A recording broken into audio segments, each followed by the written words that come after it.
Olá, boa noite a você que acompanha as nossas lives dos Diálogos Cênicos toda quarta-feira. Hoje estamos nós quatro, né? Eu, a Angélica Colombo, que é atriz, professora de teatro, educadora, Bachito, o Romildo Augusto, que é ator profissional, e o Marcelo Soares, que também é ator, diretor, responsável pelo canal RAM de Humor. Vamos E aí para também, mais uma. deixa eu te apresentar. E Vai também lá. Alfredo Garzon, meu amigo, formado em publicidade, 29 anos como diretor estudantil, que para mim é quase profissional. E ele Músico, toca demais. ainda. Aqui. É nóis, é nóis, é nóis. É nozes. Gente, quem começa a falar um pouquinho sobre esse universo legal da contação de histórias, hein? Quem será, hein, Angélica? Pode noite, ser, Adiel. mas eu queria antes de falar sobre, eu queria começar com não uma narração, mas uma mediação de leitura, com uma historinha, né? Que a gente fala que história é só para crianças, mas não, história é para todo mundo, tá? Então eu vou começar essa live com uma mediação de uma história, mas ela é bem rápida, tá? Vamos lá. O Leão e as Outras Feras. Certo dia, o leão saiu para caçar com 3 outras feras. E os 4 pegaram um animal que estava por ali. Com a permissão dos outros, o leão se encarregou de repartir a presa e dividiu o animal em 4 partes iguais. Porém, quando os outros foram pegar seus pedaços, o leão falou: "Calma, meus amigos. Este primeiro pedaço é meu, porque é o melhor pedaço. O segundo também é meu, porque eu sou o rei dos animais. O terceiro, vocês vão me dar de presente para homenagear minha coragem e o sujeito maravilhoso que eu sou. E o quarto? Bom, se alguém aí quiser disputar esse pedaço comigo na luta, pode vir que eu estou pronto. Logo, logo saberemos quem é o vencedor. Moral: nunca forme uma sociedade sem primeiro saber como será a divisão dos lucros."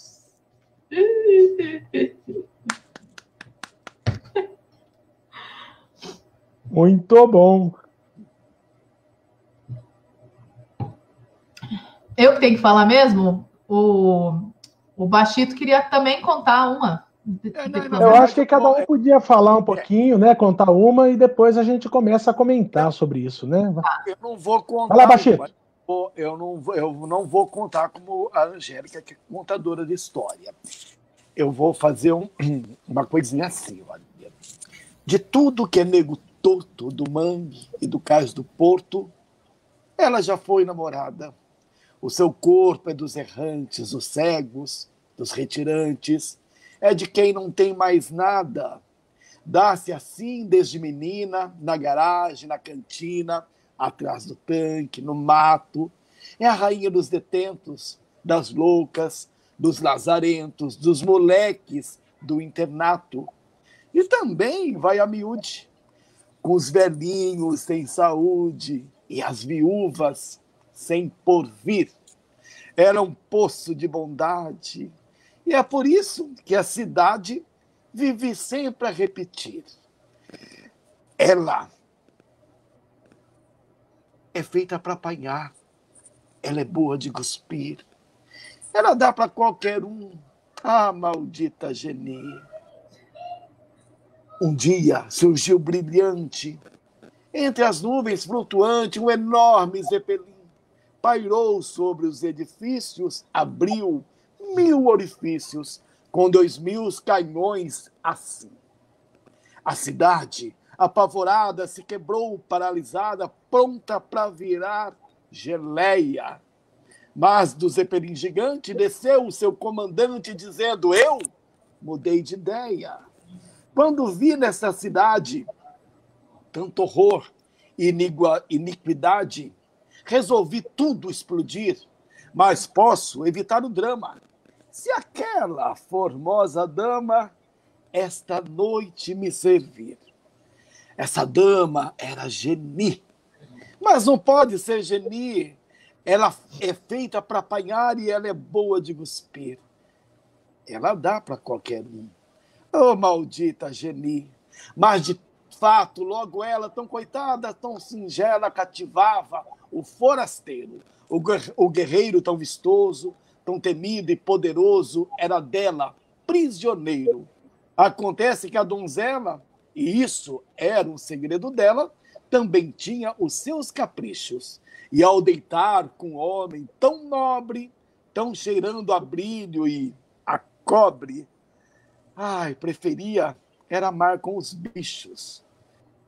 Ao ouvir tal heresia, a cidade em romaria foi beijar a sua mão, o prefeito de joelhos, o bispo de olhos vermelhos e o banqueiro com 1 milhão, dizendo: vai com ele, vai, Geni, vai com ele, vai, Geni, você pode nos salvar, você vai nos redimir, você dá para qualquer um, ô bendita Geni. Foram tantos os pedidos, tão sinceros, tão sentidos, que ela dominou o seu asco. Nessa noite lancinante, entregou-se ao tal amante com quem se dá ao carrasco. Ele fez tanta sujeira, lambuzou-se a noite inteira até ficar saciado. E nem bem amanhecia, partiu numa nuvem fria com o seu zeppelin prateado.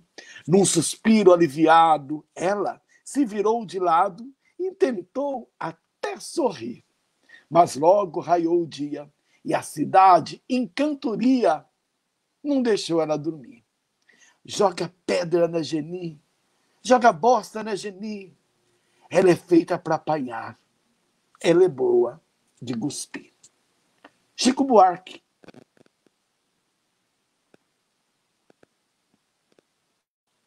Eu tô cantando uma música aqui. É no improviso, né, gente? Ai, meu Deus. Até transpirei agora.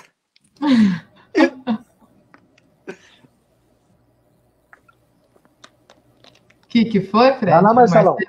Vai lá, Marcelo. Ai, Jesus, eu tenho vergonha. Ó, tá bom, vamos lá. Eu vou fazer uma homenagem a homenagens póstumas quando a gente fez, que era muito monólogo, então tem uma coisinha que eu brincava lá e eu vou fazer isso, pode ser? Manda ver. Carlos Drummond de Andrade, tá? Biblioteca Verde.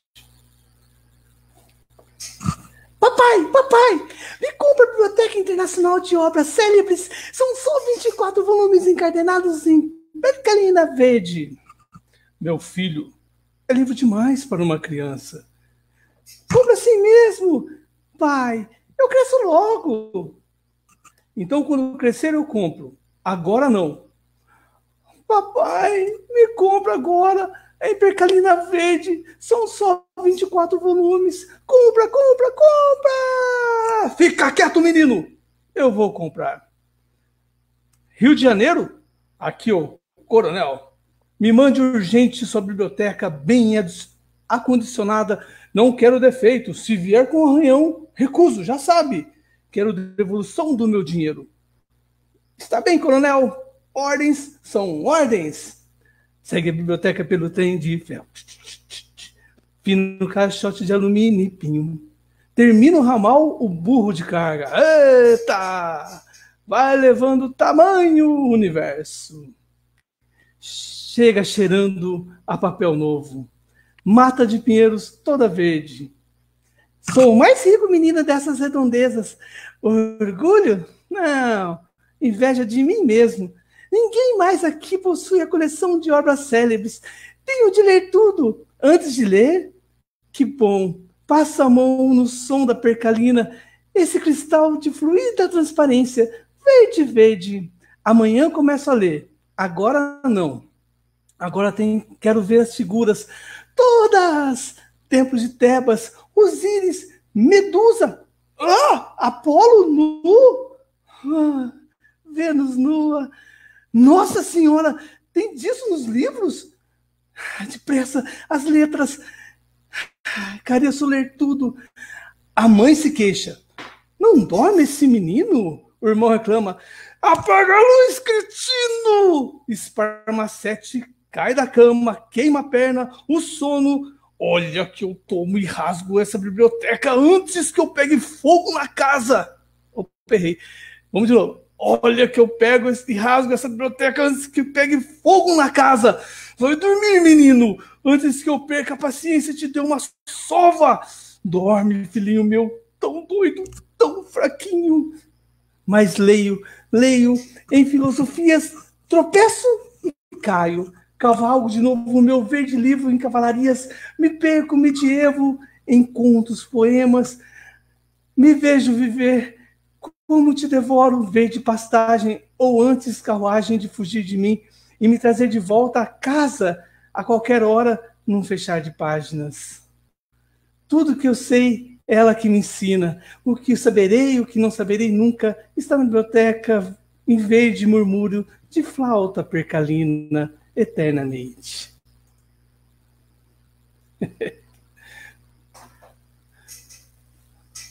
Leende. Muito bom. Matou saudade, Alfredo? E agora Temos 3 com contadores de vocês, história, né? Alfredo! Beleza. Eu queria. Eu vou fazer uma leitura de um texto da Fernanda Takai, né? Uma crônicazinha dela. Mas antes eu queria falar um pouquinho de como que o universo de histórias chegou até mim. Pode? Manda ver, vai Eu lá. vou mexer um pouquinho com a memória emotiva de algumas pessoas aí. Gente, quando eu era pequeno, eu conhecia histórias por aqui, olha. Era a coleção do Teatro Disquinho, olha. Tá? Isso aqui era a Continental que lançava uma série de discos. Eram disquinhos coloridos, de 7 polegadas, né? E eles vinham sempre com uma ou duas histórias, né? E tinha alguns duplos, que nem a Branca de Neve era duplo, né? A Warner, depois de muitos anos, ela relançou as histórias em CD, né? Esse aqui é um dos que eu mais gosto, que é Guerra do Inferno. E os discos, eles tinham o aspecto dos disquinhos também, eram coloridos. Passaram-se alguns anos, eles lançaram uma coleção com mais 5 discos, só que cada disco aí vinha com 4 historinhas, e eu comprei já pensando na bebê, né? Então, o universo de historinha, para mim, ele foi apresentado através desses discos, né, da coleção do Teatro Disquinho. São cerca de 180 histórias, e com narrações, assim, muito, muito, muito, muito legais. Inclusive, eu costumo falar, né, a narração da Branca de Neve e os Sete Anões é uma das coisas mais impressionantes que eu vi no Teatro Disquinho. Da tamanha força da narração. Eu recomendo para quem conseguir que ouça a coleção Disquinho, vale a pena. E tem uma outra coleção também, que é a Taba, né? Só que essa Taba era só história brasileira mesmo, né? Acho que tinha uma ou duas histórias que não eram. E, putz, isso eu ouço às vezes com a Renata aqui, eu me emociono demais ouvindo isso. Vamos lá. Aguarde para falar com um dos nossos atendentes. Já apertei. Aguarde de novo, por favor. Ei, você não é uma gravação. Você já é um atendente. Aperte de novo, por favor. Puxa, me enganou direitinho. Em instantes estaremos transferindo sua ligação para um de nossos atendentes. Depois de ouvir um tema de 30 segundos pela quinta vez, pois não? Eu queria fazer uma reclamação muito séria. O produto veio com defeito, senhor? Não, a embalagem. Veio corrompida? Não. Eu queria saber quem é o responsável pelas embalagens. Não temos um responsável apenas, é um departamento inteiro, senhor. Poderia me explicar o que aconteceu? Eu achei o cúmulo vocês me enviarem um pedido embalado num plástico bolha usado. Como assim? Não havia uma bolinha que eu pudesse estourar. Mas isso danificou o produto, senhor? Não, eram livros apenas. Mas então não há problema, não é? Eu queria meu plástico bolha, como sempre recebo. Eu conto com isso. Desculpe, senhor, mas isso não pode ser registrado como uma reclamação. É um absurdo. Eu quero falar com seu supervisor. Aguarde um momento. Tema de 30 segundos mais 2 vezes. Em que posso ajudar?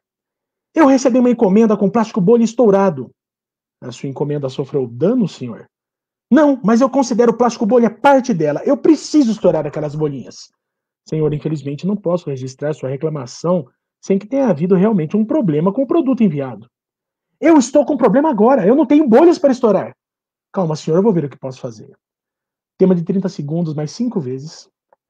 Vamos passar um memorando pedindo à expedição para prestar atenção a esse detalhe, senhor. Mas isso não resolve meu lado? É o que temos no momento, senhor. Eu preciso do meu plástico bolha. O senhor pode comprar em algum lugar? Não! Eu compro livros, eu gosto de lê-los estourando os plástico bolhas que vem junto. Senhor, o máximo que posso fazer, então, é me comprometer que no próximo pedido vá com plástico bolha intacto. Caso queira tentar novamente, basta acessar nossa página de internet. Posso ajudá-lo com algo mais? Olha, eu vou procurar no advogado. E mais tarde ele fará contato. Podem me aguardar. Estaremos aqui para atendê-lo. Aí na empresa... Ô, Chicão, a gente sabe que o movimento anda fraco nesses tempos de crise e tal, mas não manda plástico bolha estourado para clientes, tá? Vixe, mas tem uma bobina que eu já estourei. Muita gente reclamou? Fernanda Takai.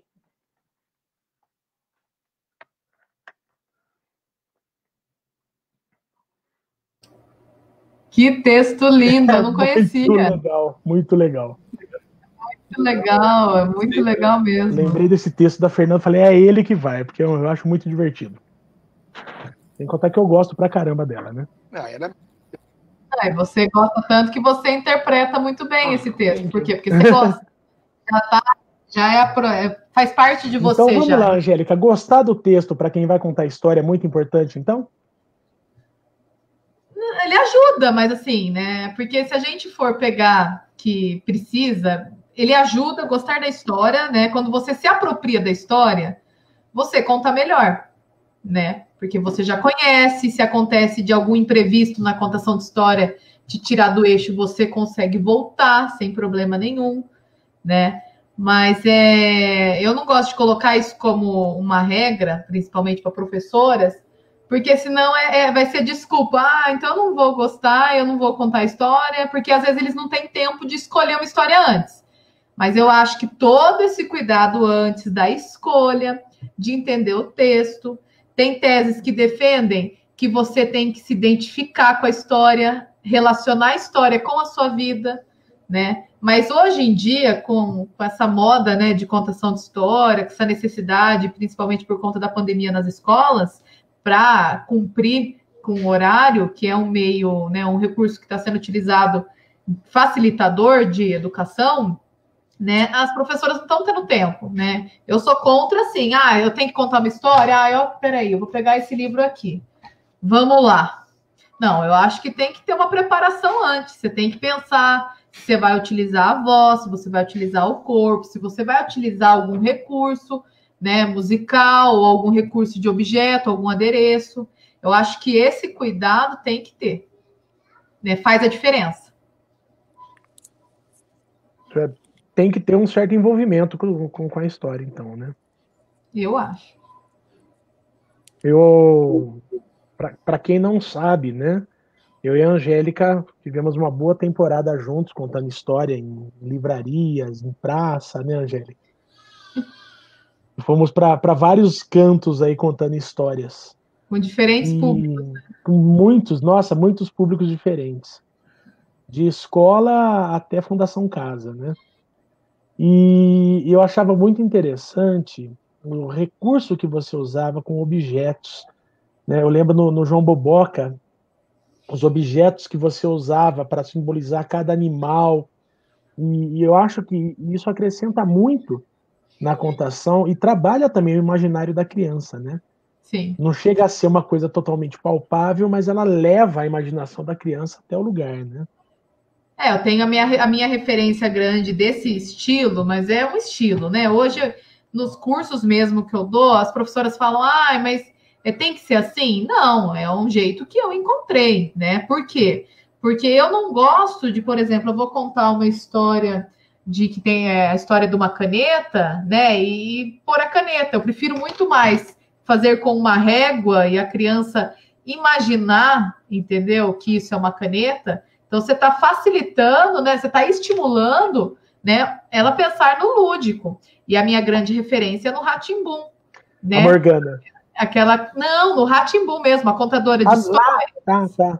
Que ela contava com os objetos, e eu nunca mais esqueço quando ela fez o príncipe, que era uma flor, a princesa era uma flor, os porquinhos era uma batata com os palitinhos, né? Eu gostava daquilo, né? E hoje eu vejo, às vezes, um pouco de resistência. Você lembra, né, Fred? A resistência de algumas crianças, porque eu gosto de utilizar o guarda-chuva, né, como a roda da bicicleta. Daí tem criança que vira e fala, isso aí é um guarda-chuva, né?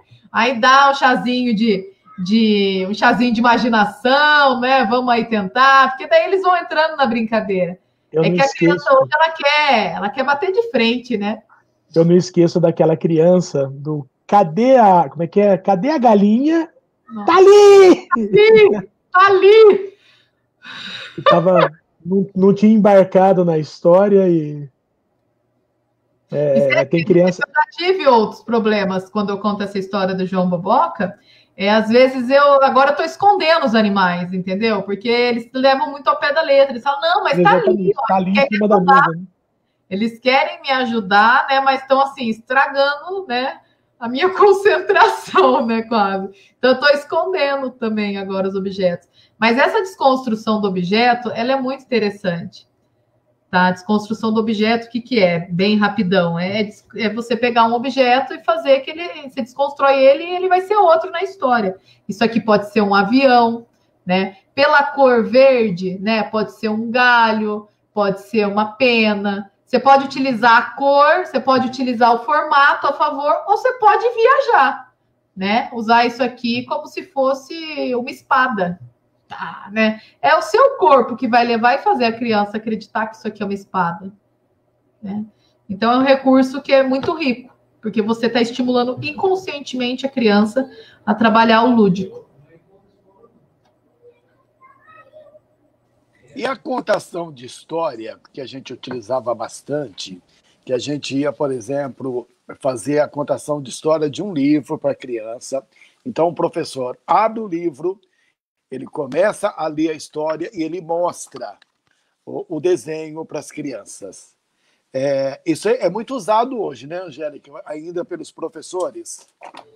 Sim, porque eles estão ali todo dia, vai. A professora está ali todo dia, ela quer estimular a leitura, né, por conta da formação de leitores. E ela precisa, eu, por exemplo, eu aprendi a ler com a minha professora, com a Vera, lá do Educar, que ela, todo dia, depois do intervalo, ela sentava e lia um livro. Eu ficava olhando a boca dela, daí eu relacionava com o livro. Eu comecei a ler, que eu nem lembro como, mas eu comecei a ler muito cedo, por conta dela. Então, é um estímulo que a professora não tem tempo de preparar essa contação. Por isso que a gente não chama de contação de história. Ela está contando uma história? Está, mas ela tem o apoio do livro. E quando ela tem o apoio do livro, ela está fazendo uma mediação de leitura, né? Ela está contando a história através de uma mediação de leitura, porque o livro é um apoio.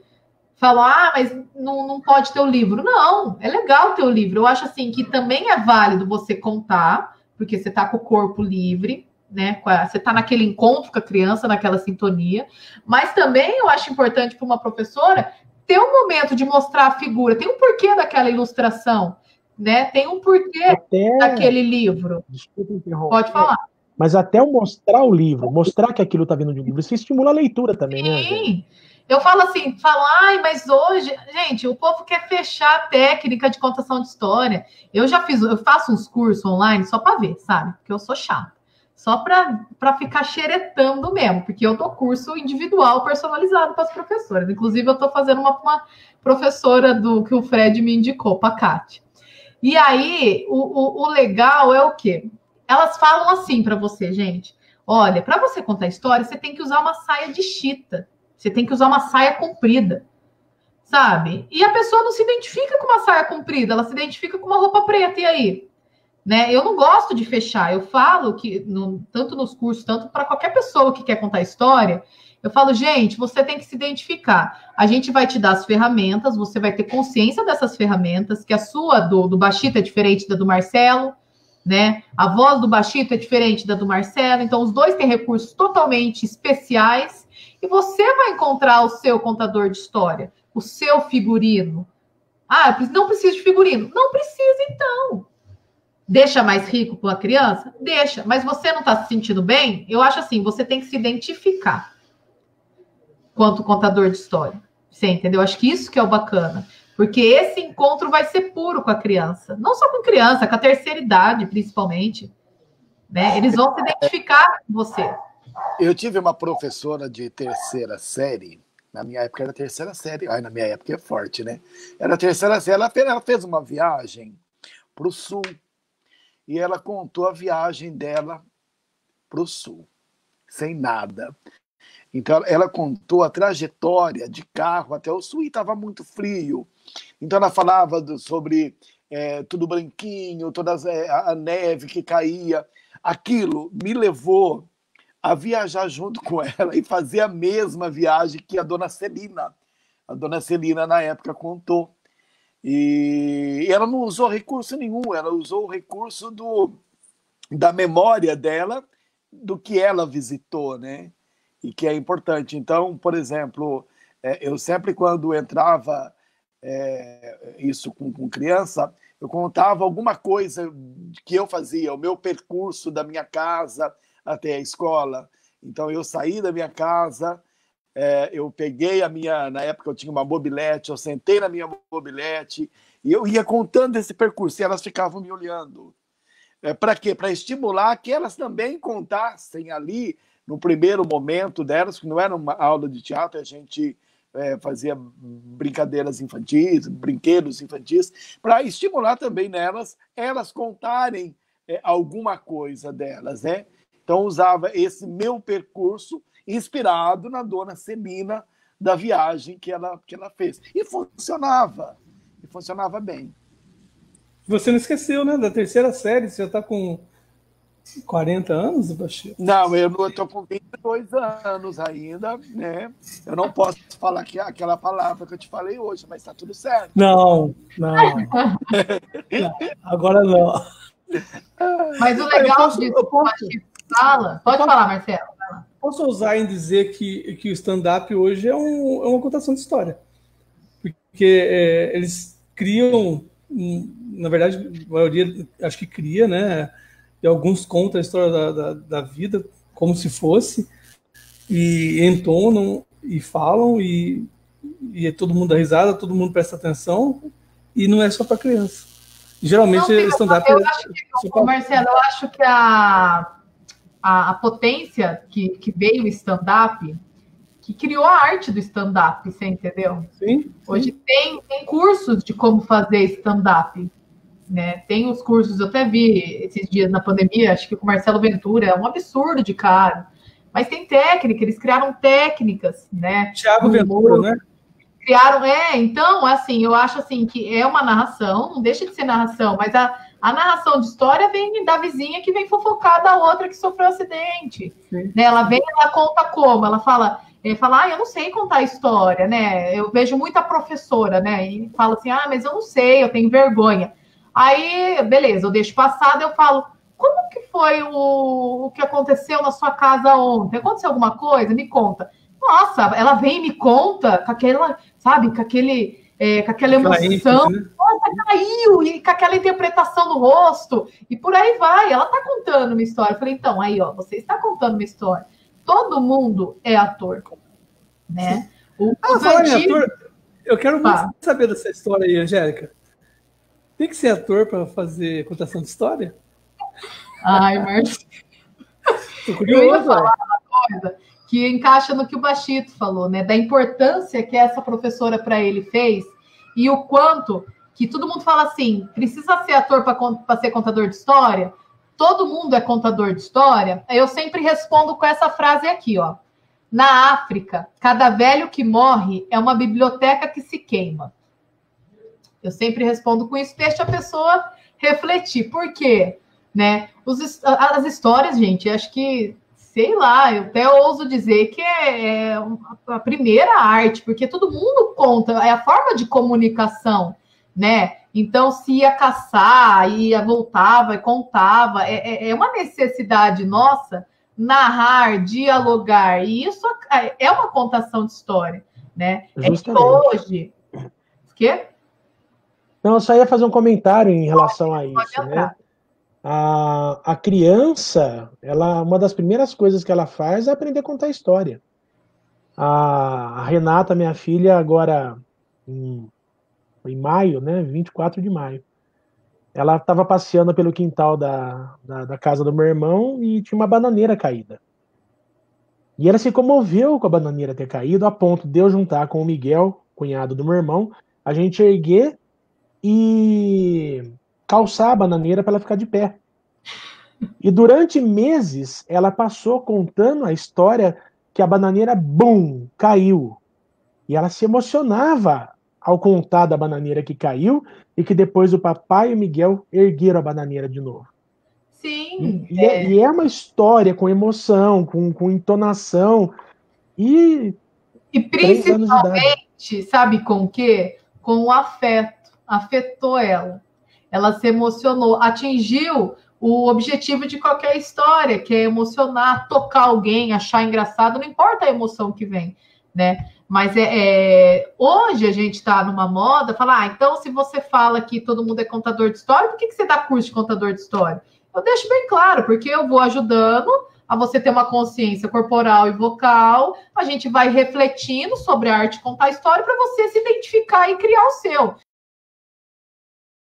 Boneco, tem vários tipos de bonecos, tem a marionete, tem isso, tem aquilo, tem a música, tem o som corporal, e eu vou o quê? Passando todos os recursos para a pessoa se identificar com algum, né? Mas longe de mim falar que eu vou te ensinar a ser contador de história, eu vou te dar um certificado que você é um contador de história. É toda uma iniciação, acho bonita a palavra iniciação, a contação de história. Você está iniciando a pessoa a se descobrir uma coisa que ela já está dentro dela. É do homem, é do ser humano, né? E é legal essa questão da Renata, né? A Sofia, ela tá assistindo muito Lobo Mal também. E agora ela vem, ela fala que o Lobo Mal, ele vai lá e assopra dela, vai lá e assopra. E aí cai tudo. Aí ela fala assim, do nada ela vai para Chapeuzinho Vermelho, dos 3 porquinhos para Chapeuzinho, que é o lobo também. Aí ela fala, e aí a vovó fica dentro da barriga do lobo. E fica assim com uma cara assim, querendo comer, cheio de lágrima. Sabe, que a avó tá dentro. O que eu acho interessante é que a contação delas, né, ela é muito visceral. O negócio vem de dentro, elas se emocionam contando mesmo. Todas as vezes. O primeiro olhar da criança é o que a gente, adulto, perde. Porque o ator, né, a gente precisa o quê? Resgatar esse primeiro olhar que a criança já tem, que é o visceral, que é o orgânico. A gente fica o quê? Tentando se limpar. Né? O ator fica tentando se limpar, se transformar em folha em branco, então o nosso processo é inverso.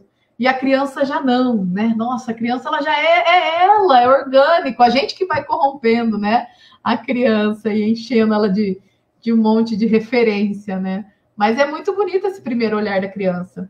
Ele é o mais válido, ele é o mais puro. O Adiel tá comentando aqui que ele adorava as histórias da avó dele, né? Eu achei interessante uma coisa, não quero deixar de comentar isso. O Bachito estava comentando, foi o Bachito, não, foi o Bachito, da professora que contou da viagem para o Sul. Automaticamente ele me lembrou da Dona Terezinha Pérez. A Dona Terezinha Pérez era minha professora de geografia da 6ª até a 8ª série. E ela foi fazer uma viagem para a Europa e ela, lógico, voltou contando a viagem para a Europa. A hora que o Bachito falou, nossa, Dona Terezinha, a mesma coisa, ela transportou, tem coisas que eu lembro até hoje. Gente, isso tá perto de 30 anos. Se foi em 90, faz 30 anos. E eu lembro de alguns detalhes que ela contou, do trem que ela andou pela Europa, da mulher que ela encontrou e que achava que tinha onça solta na rua, né? Nossa, mas as pessoas chegam à idade da senhora lá, e os bichos, né? Eu não esqueço de detalhes, porque, gente, ela contou, ela estava lá, né? Ela passou por lá e aconteceu com ela, então ela contou muito de dentro pra gente, a gente também embarcou demais nisso, né? Eu acho que... E a ilustração também, pra gente, que na época tinha o quê? Tinha 8, 9 anos, então quando ela falava, nossa, eu via aquela plantação de trigo toda branquinha, eu fui perceber que o trigo não era branco depois de adulto. Né? Eu imaginava que o trigo era igual ao algodão. sabe? Todo branquinho. Não era. Mas ela ilustrou desse jeito. Quer dizer, pra gente que tinha 8, 9 anos ali. Mas sabe o que vocês falando isso me vem muito? Vem muito a sacada do porquê da contação de história para a terceira idade encanta tanto. Por quê? Você está lá contando história, né? Eu tenho bastante experiência com a terceira idade. Cada um que viveu, sei lá quantos anos, né? Eu tenho alunos de 80 anos. Você fala uma coisa, resgata uma coisa na memória dele. Então, você tá... É legal, ó, o que o Bachito falou foi uma coisa para o Alfredo, me resgatou uma coisa e resgatou uma coisa no Marcelo. É uma magia e uma troca, né, que é importante para quem é da terceira idade, até que eu falo, se você vai contar a história e você permite a interação, você tem que sentar e ouvir a história dele. Porque ele vai vir, ele vai querer falar os detalhes, né? Então, ou você interage, ou você conta história individual para ouvir cada um, porque você dando essa voz, você dando só esse poder de voz e você escutar, você está abraçando sem abraçar, sabe? E é muito legal, porque eles falam, nossa, aconteceu comigo. Eles se como fala? Se identificam e falam, nossa, minha memória está sendo preservada. Né? É muito bonito isso, né? Essa questão de relacionar. Pode falar. Não, é isso. E o mais de tudo, complementando você, a minha mãe, filha de italiana que só, ela foi assistir e adorava novela, e eu acho que eu amo novela devido à minha mãe. E ela assistiu o Rei do Gado na época. E o Rei do Gado trazia os italianos, trazia a lavoura. Então era tudo história que ela pegava da nona, da Catarina. Né? Então ela se divertia, ela ria, a coisa da cerca de 1 metro adentro, 1 metro para fora, aquela briga do metro da cerca, para ela aquilo era demais, era demais. Eu olhava, eu não entendia muito, mas ela sente graça porque o outro está brigando por 1 metro de terra, de cerca, porque ela viveu tudo aquilo. Então, aquilo estava dentro da memória dela. Então, o sotaque, por exemplo, do Raul Cortez, que fazia não era medicina? Berdinazzi. Berdinazzi. Meu, era o tio dela. Né? Era o tio dela. Então, aquilo, eu vi o olhinho dela brilhando, brilhando. Eu acho que o Adiel, se ele estiver presente, ele lembra disso, que o Adiel era muito próximo da minha casa, da minha mãe. Então, assim, eu acredito em você, Angélica, quando você conta alguma coisa para a terceira idade, e você deve ter um leque de coisas que elas próprias traz para você, que é a afirmação daquilo, né? Sabe? Você fala assim, poxa, a gente estava em 1000 e tanto e tinha um vestido de bolinhas e não sei o quê, que remetia à época delas. Né? É incrível. Hein? Nossa, eu lembrei da minha mãe agora. O meu avô... eu compactuo com o Adiel a história da avó dele, a minha avó também, cara. E eu tive uma avó que é filha de italiano, mas não tinha tantas histórias quanto a minha avó, que foi descendente de escravos. E ela contava tanta história, cara. Ela inventava história. Eu chegava pra minha mãe e falava, nossa, eu preciso escrever um livro com as coisas que a avó conta. Eu não escrevi o livro, ela faleceu e ficou, né? E vocês estão falando aí, nossa, ela tá vindo aqui na memória, que saudade que dá, cara. E como é gostoso, né? A gente começa a falar dessas coisas, eu começo a lembrar também da minha casa. Meu avô, o Alfredo Piccolo, né? Nos últimos anos, todas as vezes que eu ia lá na casa da minha tia, onde ele morava, em Santa Cruz das Palmeiras, ele me contava a história de quando começou a fazer o calçamento nas ruas de Santa Cruz das Palmeiras, de paralelepípedo. Eu vi colocar o primeiro paralelepípedo na rua, e ele contava isso com tanta emoção pra gente, né? E era uma coisa viva, né? Ele tinha Alzheimer, estava se esquecendo de tudo, mas isso estava muito claro na cabeça dele. E era gostoso ouvir ele contar, né? Eles não esquecem assim as coisas como antigas. as coisas antigas são as que mais permanecem, né? Meu pai também, quando a gente pegava a estrada do sítio lá em Casabranca, entre Casabranca e Mococa, nossa, quantidade de histórias que vinham na cabeça dele, que ele ia contando, coisas que ele passou também. E era um baita do contador de história, sem curso, né? É aquilo que a Angélica falou, as pessoas, elas são contadoras de história, né? E os antigos também, né? A gente que já está na casa dos 50, por exemplo, a gente ia muito para sítio, para fazenda. Então, assim, você via muito a história da mula sem cabeça, contada pelos seus tios, pela sua avó, pela nona, no fogão de lenha sentado.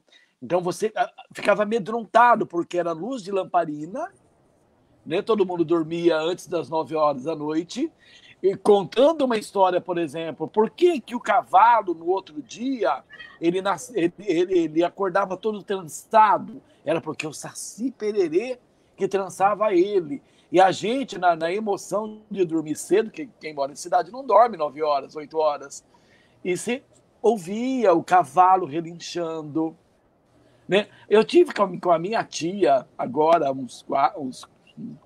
final do ano, e ela me disse que os cavalos, quem trançava, era o meu primo.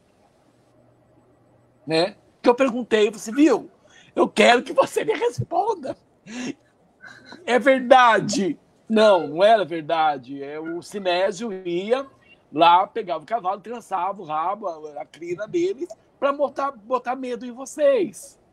Quer dizer, ele fazendo essa brincadeira, ele já estava entrando na nossa memória criativa, né? E de histórias.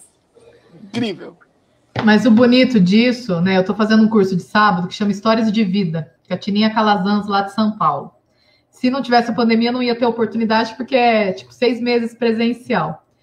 E é incrível o quanto um exercício, e ela fala tipo a palavra, qual a sua árvore de infância?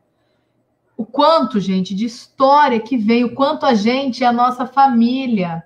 Ela pediu um objeto qualquer, e eu improvisei, e a gente tinha que inventar uma história na hora ou contar. Eu falei, eu quero ter o prazer, né, de contar, de ter esse primeiro contato, né, de ter a emoção do primeiro contato quando eu sempre abro essa caixa depois de um tempo da minha avó. E eu falei, eu não vou criar, não vou inventar, não vou maquiar uma história, eu vou abrir junto com vocês, falei para eles, e abri. E daí eu senti o cheiro da minha avó. Essa lata tem as fotografias, gente, mas foi um exercício tão intenso, porque eu fui lembrando cada fotografia, e é tão mágico para mim abrir isso aqui, porque eu fazia ela me contar as histórias e as fotografias de todo mundo todas as tardes. E quando eu abri isso aqui, senti aquele cheiro dela, ela estava ali comigo. É muito doido, quanto a gente é a nossa história. E é legal que esse curso trabalha essa ancestralidade, quanto a gente não valoriza que a gente carrega. Os jovens de hoje, a gente está sempre fazendo, que agora com a pandemia paramos, mas a gente estava fazendo um trabalho de recolher histórias de asilos, né?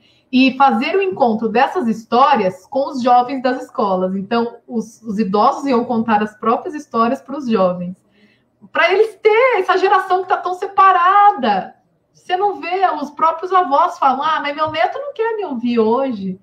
Né? E vai morrer onde? Onde que vai morrer isso aí? Né? É uma preciosidade nossa, é a nossa vida. Tudo que a gente já, por exemplo, agora tudo que eu falei já é memória, olha que bonito. Tudo que eu falei, que vocês falaram é memória. E você vê que é dois extremos, né? Nós chegamos quase que num consenso aqui contando que as crianças, os bebezinhos da Renata, os seus filhos são mais jovens, Sofia, né? Da Sofia, da Cecília, que é minha filhada, que contam histórias que eles começam a criar, e os idosos já contam as histórias da vida deles. Então a gente tem esses dois extremos, e no meio nós temos a Angélica e o Alfredo, que faziam, né, a contação de história, o Alfredo, o Bachito, que conta, que interpreta as músicas. Acho que a Iva falou que ela faz também, a Eliana Damião, se não me engano, o professor. Aliás, acho que quase todos os professores contam histórias, né, que também falamos aí. É bem interessante, né? E é super emocionante. Né? Como a Iva estava falando aqui, ó, os olhinhos brilhando. Eu vou trazer um comentário da Iva, olha. Fala. A Iva tá falando aí, olha, eu amo contar história. Cada idade exige uma expressão corporal, vocal e facial. Isso é incrível. Os olhinhos brilhando faz toda a diferença. E o Léo, o Leonardo Barros, ele trabalhou uma época na Disney, e ele tá falando aqui, olha, em todo o processo de seleção da Disney, eles, antes de tudo, querem ouvir a sua própria história. Pois na filosofia da empresa, a organização é uma grande contadora de histórias, valorizando isso ao máximo, né? Não tem como. Imagina quanta entrevista de emprego não envolve história, né? Sim, com certeza. Mas eu levanto a bandeira, Marcelo, de contar, todo mundo contar história para os filhos, né? Não só os professores. A formação de leitores só vai funcionar se todo mundo cooperar. Se todo mundo tiver paciência e pegar um livro para o filho, entendeu? Nem que a criança vai brincando com a letra, mas ela tem o contato do livro, né? Hoje ainda eu já consegui me ceder ao e-book. Não, a criança está lendo e-book, mas está lendo alguma coisa, está recebendo informação, né? Então, eu levanto bandeira de que todo mundo tem que ter aquele momento com o filho, né? Com o irmão. Com quem que você fica? Você fica com o vizinho? Vai lá para o vizinho, conta uma história para o vizinho, pede para ele contar uma para você, né? Eu acho que todo mundo tem que levantar essa bandeira. Todo mundo. É uma formação de leitor. Né? E trabalhar o imaginário também, né, Angélica? Porque essa moçadinha, essa molecadinha tá no celular, quer dizer, vai... Não que não tenha histórias, são histórias diferentes, são mundos diferentes, são gerações diferentes. Mas assim, o resgate do pai, por exemplo, contar uma história infantil antes de dormir, né? O próprio professor, antes de começar a aula dele, contar o que, por exemplo, eu tinha muito disso, de sentar com os meus alunos em roda e perguntar para eles o que estava acontecendo no bairro. E saía cada coisa, mas cada coisa. O bandido tal matou tal. Claro, 90% são coisas, né, do costume deles, bairristas ali. Mas eu estou fazendo o meu papel de puxar na memória deles o que está acontecendo ali, a informação do que está acontecendo no bairro deles. Isso eu aprendi com o Zeno Wide. Ele era muito amigo, ele falava, Bachito, conheça o que está acontecendo na sua rua, no seu bairro, na sua cidade, no seu estado, no Brasil e depois no mundo. Uma coisa de cada vez. Então, assim, é muito legal assim, você ter... e eu passei a prestar muita atenção nisso. Então, eu puxava muito nos alunos essa coisa. Aconteceu alguma coisa excepcional essa semana? Aconteceu. Fulano de tal morreu no país. Então, é bem bacana. Isso também é você tentar sair do celular, do computador e tentar puxar, trazer essa memória, né, na roda ali. E tem a questão também, que eu estava até procurando aqui, mas eu não estou achando, que falam, mas o meu filho quer assistir 20 vezes, quer ouvir a história da Chapeuzinho todos os dias. Eu não aguento mais.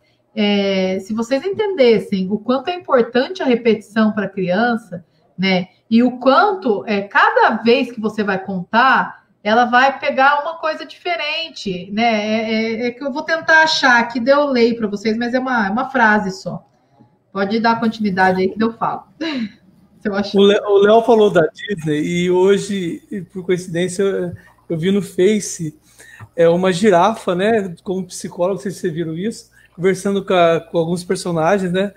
Aí fala assim, pra Jasmine lá do Aladdin, o cara mentiu o tempo todo e mesmo assim você casou com ele? Aí eu converso com a Bela. Não pode você ter tirado. Ele se sequestrou e aí vai. Né? Achei muito interessante ele ter falado. É mais uma tirinha meio que para as mulheres, né? Tipo, que as princesas elas foram totalmente abusadas, né? Pelo enganadas, machismo. tudo assim por E junto. tipo, tava lá, né? E então a girafa ela é psicóloga, né? É uma terapeuta das princesas. A girafa, né?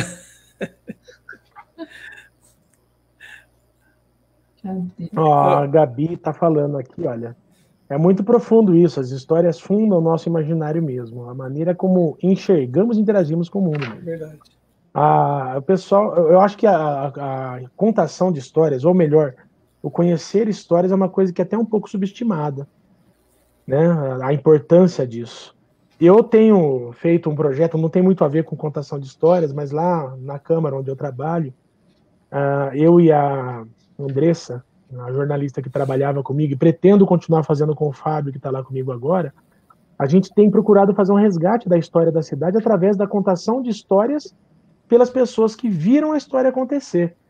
Né? Chama Memórias da Nossa Terra. Quem quiser dar uma olhada, pode ir lá no YouTube da Câmara do Iguaçu, que acha lá. É um que tem o Legaspi contando a história lá que vocês entrevistaram ele também, ou não? Tem o Legaspi contando a história da cidade, o Armando Morelli com a Rita contando a história dos carnavais do Iguaçu.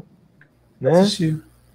Tem o seu Agenor da Associação Afro, né? Ele faleceu um pouco depois de dar essa entrevista pra gente, contando a história dele, do Iguaçu. Então, assim, é bem legal. Eu tenho um amigo, ele é formado em História, hoje ele está no Amazonas, o Glauber, que ele faz um trabalho, né, fez o mestrado dele em cima de história oral, a preservação da história a partir do que as pessoas contam. Né? A contação de história ela vai até para a preservação da história em si. Sim. Né? Sim. E sabe uma engraçado coisa falar. Pode falar. Só falar o que a Iva está falando aqui, olha. Ela falou o seguinte: o Zeno também ensinou algo importantíssimo. Numa história, seja qual for, se você acreditar que a caneta é um foguete, todo mundo vai acreditar. Inclusive verão a mesma cor que você. É aquilo que a Angélica estava falando a respeito da caneta agora há pouco, né? Eu estava falando da desconstrução do objeto.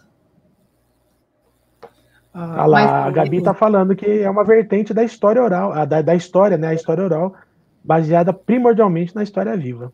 O que você ia falar, ô Marcelo? Ou Angélica? Não, até pegou. A minha esposa pegou água com cravo e foi lá nas rosas dela. Aí, na hora, eu lembrei do Zeno, né, Bastito, porque ele vivia com cravo na boca.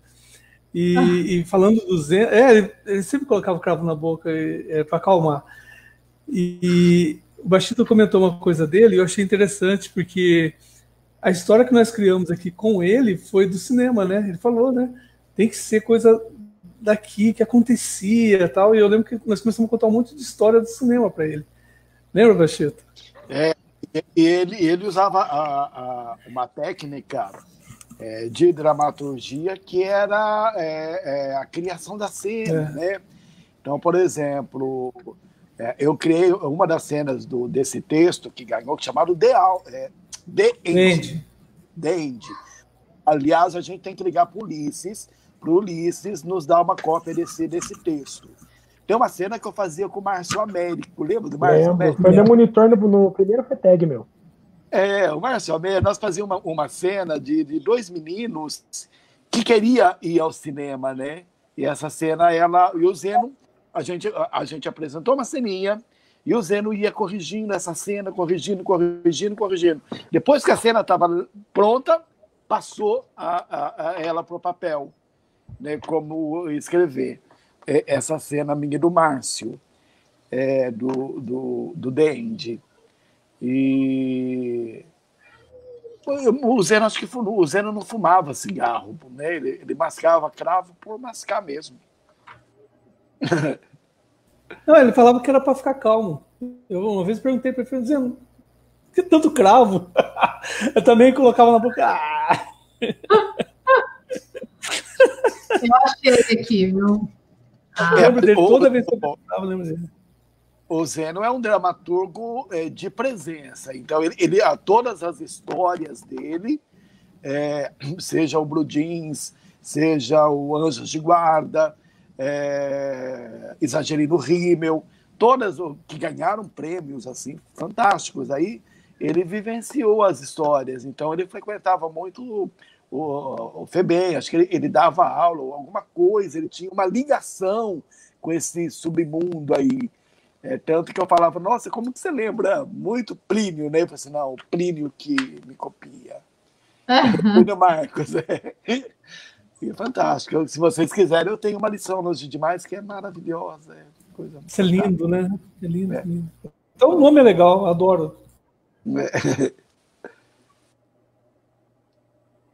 Quer que eu fale? Você achou? Achei. É simples, é a questão da criança, da repetir, né? Da importância. O conto é a arte da relação entre o contador e seu auditório. E é através dessa relação que o conto vai adquirindo seus matizes, suas nuances. Contador e ouvintes recriam o mesmo conto infinitas vezes. Porque cada vez que você conta, você é um. E cada vez que aquela criança ouve, ela é um. Né? Então, eu falo dessa questão do encontro. O meu encontro aqui com vocês três, cada quarto é diferente. Cada quarta reverbera de um jeito diferente em mim, como em vocês também. O mesmo público, o Adiel assiste toda vez, o Moisés assiste toda vez. Cada quarta reverbera de um jeito diferente neles. E é isso que é o bacana. Senão a gente não queria se encontrar nunca mais, se fossem as mesmas coisas, as mesmas sensações. Né? E uma coisa que a Gabriela falou, que é uma coisa que eu gosto muito de estudar, é o impacto das contações de história. Se a gente tivesse essa ciência da responsabilidade do impacto numa criança, por exemplo, quando você conta uma história, até o teatro faz isso, né? Eu sempre conto a história, eu falo que é do buraco de minhoca que a gente faz. A gente fala sobre trabalho infantil. Quando falaram pra gente, vocês vão falar de trabalho infantil, como que vocês vão falar isso no teatro? A gente ficou buscando, a gente falou com psicólogo, a gente falou com assistente social, a gente chegou na linguagem do palhaço, né? E como a minha primeira preocupação foi como que eu vou virar para uma criança no teatro, falar que ela pode estar sendo explorada, né, trabalhando infantil, e que não pode isso acontecer. Daí ela chega na casa dela, cruza os braços e fala, eu não vou lavar louça. Sabe por quê? Porque no teatro falou que não, vou chamar a polícia se você me obrigar a lavar louça. Que chega nesse ponto. Então, a gente teve todo esse cuidado de que a gente tem a criança, ela não pode faltar na escola para trabalhar, né? Que é o que mais acontece. A gente pode não ter noção, mas assim, eu percebi a partir da peça, muitos feedbacks de crianças que trabalhavam mesmo.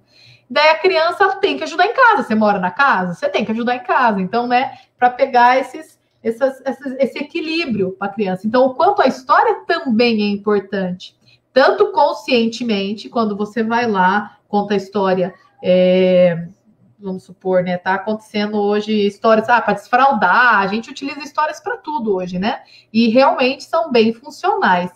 E inconscientemente, os contos de fadas, né, o Bruno Blettenheim, ele fala da psicanálise dos contos de fadas, o quanto é importante uma criança ouvir contos de fadas para definir caráter, para saber do bem, do mal, né? Mas se você pegar uma psicanálise de uma Branca de Neve, você fala, nossa, perdi minha infância. Porque tem tanta coisa lá no fundo, inconscientemente, que a gente não tem noção, que a gente fala, nossa, a criança não sabe disso. Então, a gente começa a estudar, a gente já fala, não, eu não quero, o politicamente correto entra aí. Né? E a Bela Adormecida foi estuprada, porque ela recebeu um beijo sem ter consentimento, que é o que a gente ouve hoje. Tem histórias, né, de pessoas que tiveram que parar de contar a Bela Adormecida em alguns países. Esse politicamente correto não passa na cabeça da criança, passa na nossa, quanto adulto. A criança ouve a Bela Adormecida, ela não vai ficar pensando em nada. A gente tem que parar de pensar enquanto adulto, querer achar que a criança está pensando, porque a gente tem a malícia, mas a criança não tem. A criança tem aquele primeiro olhar, aquela magia, né? E que a gente poda, se a gente for podando a história, né? Mas eu acho que o politicamente correto, ele tem uma carga de hipocrisia dentro e me irrita bastante, sabe? Ai, não pode falar isso, ai, não pode fazer... Para, cara! Você imagina Trapalhões hoje em dia? Não rolava. Pica-pau! Né? Pica-pau, cara. A Masha e o Urso mesmo, se você pegar levar em consideração a história original, meu, não dá. O Urso sequestra a Masha e ele tem um filho com a Masha na história original russa, né? Fica complicado. A criança ela não tem essa malícia que o adulto tem de ter essas interpretações. E também não acredito que o fato da Bela Adormecida ganhar um beijo do príncipe que ela não consentiu vai fazer com que a criança se acostume a ganhar um beijo sem consentir. Sim. Eu acho que É a mesma história do Atirei o Pau no Gato. A gente cantou a vida inteira Atirei o Pau no Gato, eu nunca atirei o pau no gato. Agora a criança, ela tem que cantar Atirei o Pau no Gato e depois finalizar com não atire o pau no gato, porque isso... É ridículo a criança fazer isso. Eu tenho dó. Que bom que você concorda comigo nesse ponto. Sabe que eu me irrito com isso, demais. Você sabe que muitos filmes da Disney, eles mudaram finais, né? E fábulas também. Tem bastante fábula que termina de um jeito que foi alterado lá atrás, né? Que não é tudo terminaram felizes para sempre. Sempre tem alguma coisa errada lá, né? Sim. A Angélica está procurando algum livro lá na estante dela. Vocês estão falando de contação de história. Aconteceu uma vez uma história com meu irmão, o Fernando, e a esposa dele, né? E ela não conseguiram comer. Eles foram para Poços de Caldas e eles não conseguiam comer. Não tinha tomado café e nada estava dando certo. E aí, por fim, tomaram vinho, ela não tinha comido e ela ficou bêbada. Você vê meu irmão contar essa história? Hoje ele é proibido por ela porque ele aumentou demais a história. Mas, cara, começa e você não consegue parar de dar risada. Eu não consegui filmar isso. Porque eu vi que uma hora ela ia dar nó, né? Mas é muito engraçado, sabe? Ele vai imitando ela, ele é muito bom nisso. Ele vai imita o dono do bar lá, que é um italianão alto e tal. Meu, é uma contação de história maravilhosa. E ela não deixa. Um dia eu quis filmar para pôr no an. Eu falei, vou pôr no an isso aí. Aí depois ela proibiu, fudeu, ferrou.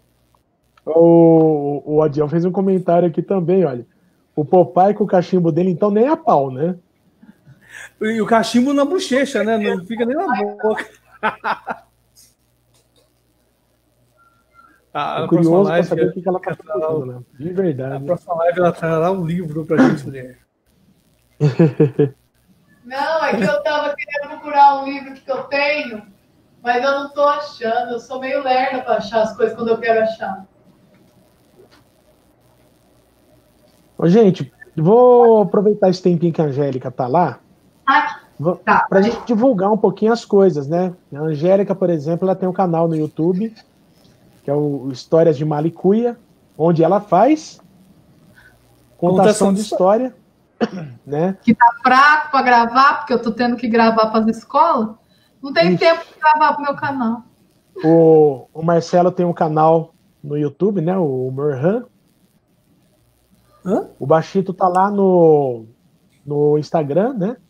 Onde ele faz o que ele fez aqui, de interpretar, né, os poemas, as letras de música. E eu tô voltando também com um canal meu, da Giovana, minha sobrinha, da Maiara, e agora também do Igor, né, que é um amigo da gente, que é o Do Que a Gente Quiser.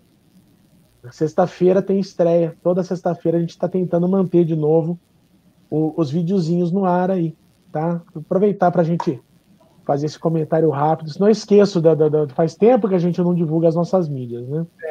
Tem que divulgar. O Adiel tá falando aqui, os textos originais dos contos são muito pesados. Os irmãos Grimm suavizaram muito. Né? A então, Gabriela falou assim, o que será que tinha naquele cachimbo do papai? O Adiel seria espinafre? Vamos parar por aí, né? Espinafre é uma delícia, Adiel. Eu amo espinafre. Refogadinho é muito bom. Tem um livro. Muito bom. Um livro que eu vou indicar desse aí, que eu não sei se eu já indiquei nessa live, eu já indiquei em outro, não lembro, que é do Ilambrema com o Luiz Felipe Pondé, que é um bate-papo mesmo, né? Que é Quem Tem Medo do Lobo Mau, o impacto do politicamente correto na formação das crianças. O quanto isso está alejando as crianças e elas estão se frustrando por conta desses pais que querem proteger demais. E elas lá na frente é uma das causas de muitos suicídios, de crianças, né, tipo de adolescentes, que tem a primeira frustração aos 18 ou aos 16 e se mata, porque não dá conta, porque os pais protegeram muito. Então, é bem legal esse livro. É bem legal mesmo. Quem tem medo do lobo Acerta o mau... nome aí? Hã? Acerta o nome na legenda? Quem tem medo do lobo mau, impacto do politicamente correto. É do Ilan Brema e do Luiz Felipe Pondé. Aqui. E uma coisa, para quem não gosta de ler e não, né, mas quer ajudar nessa formação de leitores, tem os livros imagens hoje. Né? É um livro que não tem, né, ele não tem a história. Você que constrói a narrativa, né? Peraí, aqui, ó, a partir daqui. Nossa, a Sofia tá gritando lá. Né? Então, aqui, ó, por exemplo, eu vou construir a narrativa com aquela criança, e não necessariamente a narrativa que eu vou construir com a minha filha, eu vou lá e construo com uma criança da escola. E o mais legal, a criança pode construir a narrativa junto. Entendeu? Então, esses livros imagens, eles estão ganhando muito espaço, né? Então, é bem legal. E é tudo a partir de 2 anos, né? Para a criança mais não pegar mesmo, não rasgar, né? Porque a criança rasga. Né? Ah, sim. Eu também queria mostrar uma coisa, mas está um pouco longe. Antes da gente encerrar, eu queria mostrar. Eu vou dar uma sumidinha aqui que eu vou lá buscar, tá? Só um segundinho. Ele não tocou o ukulele dele. Ah, foi mesmo, Adiel. Eu falei desse livro do Politicamente Correto na live do Adiel, que a gente discutiu. Eu sempre pego ele como referência, porque o Ilan Brema tem 2 filhas, né? E ele é um dos maiores escritores agora infantis, que ele tem livros editados no mundo inteiro. Né? Ele que escreveu Até as Princesas Soltam Pum, né? Que para desmitificar, né? Que a princesa tem que ser toda bonitinha, e que a princesa não arrota. É muito legal. Eu estava achando que... A análise, Marcelo, dos contos de fadas dá pano para manga. Pano para manga mesmo. Ah, é? Eu estava achando que eu tinha ouvido esse livro aí com o Pondé e foi você que falou. Foi eu, né? Eu acompanho bastante eles. Ó. A Angélica falou desse livro de imagens. Eu queria mostrar uma coisa. Só que esse aqui, o Johnny, namorado da minha sobrinha, trouxe da Itália para a Renata. Eu estou vendo aqui que ele tem instruções em 3, 6, 9, 12, 15, 18, 21, 22, 23, 24 línguas. As instruções, tá? Olha. Então, assim, ele é feito para o mercado europeu, mas o interessante dele é o seguinte, olha, ele vem numa caixinha, tá? Ele é um quebra-cabeças. E é uma história de ratinhos. Peraí. Então você tem aqui o ratinho empurrando o tênis, tá? Aí você pode juntar com uma outra peça do quebra-cabeça. Nossa, eu não tô achando nenhuma do outro lado agora, peraí. Uma outra peça do quebra-cabeça, né? Aqui o ratinho no bolo, né? E aí você junta com mais uma peça. No caso aqui é o ratinho com o quê? Voando num aviãozinho de papel, tá vendo? Então são várias peças que você vai encaixando com a criança, né? E vai construindo a história a partir... Você vai construindo a narrativa a partir desse quebra-cabeça também. Eu achei muito louco isso aqui. A hora que a Angélica falou do livro de imagens, eu falei, não, eu tenho que mostrar isso. Eu não sei se no Brasil a gente acha. Né? Esse aqui ele trouxe quando ele viajou para a Itália. E trouxe de presente para ela, eu achei muito legal. E ela adora brincar com isso.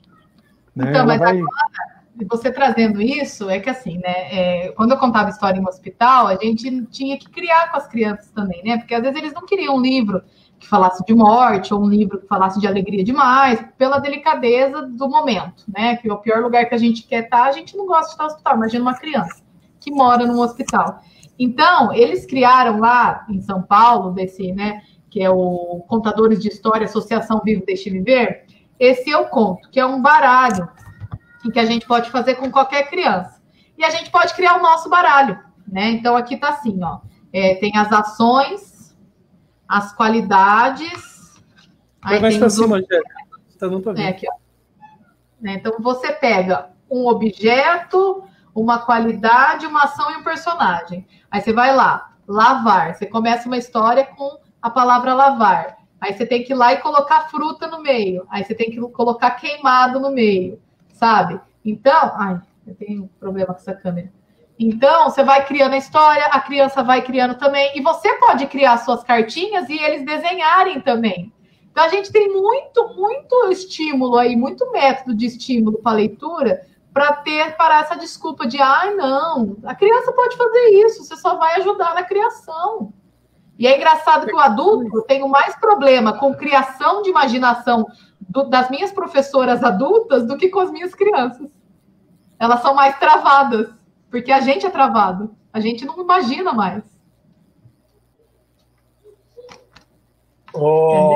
Eu quero lembrar uma coisa, que é assim, antes da gente terminar, a gente queria ouvir o Alfredo tocando e cantando.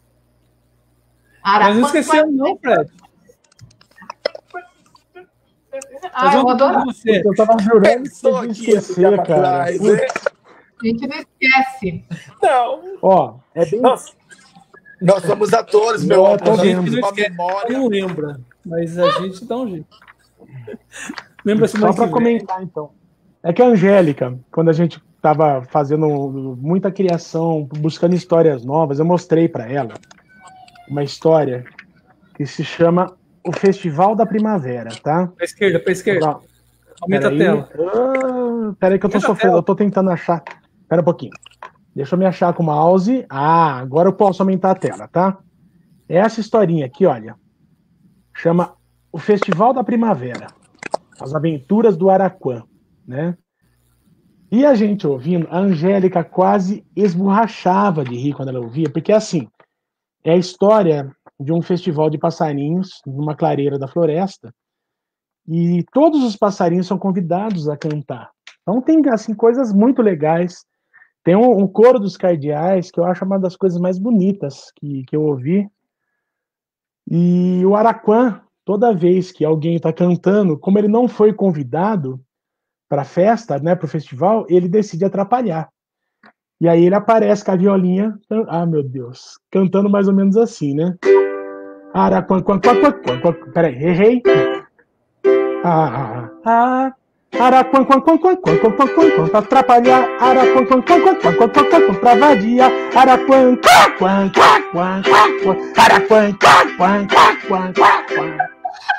olha o papel que eu tenho que fazer, mas é isso, a musiquinha do Araquã que a Angélica tá falando. Mas é muito legal. Eu esqueci de falar, nessas histórias é muito legal.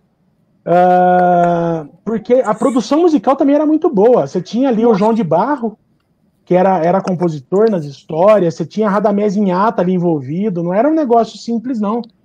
Tá? Era carga pesada o negócio, era muito legal. Eu tô tentando lembrar, mas tem uns elencos assim, estrelados, participando. É que aqui no... Deixa eu ver aqui uma coisa. Eles estão colocando muito teatro de esquinho é a Simone de Moraes, que era uma narradora frequente. Olha, essa música que eu cantei do Araquã, ela é do João de Barro com orquestração do Radamés Inhata ali. Então, assim, era um cuidado com esse material maravilhoso, gente. É de verdade. Saudade disso aqui. Saudade das tardes ouvindo disquinhos. Indo para Campinas ouvindo disquinho, hein, Angélica? Ouvindo Coleção Taba, Coronel Barbeiro. Nossa! Lembra?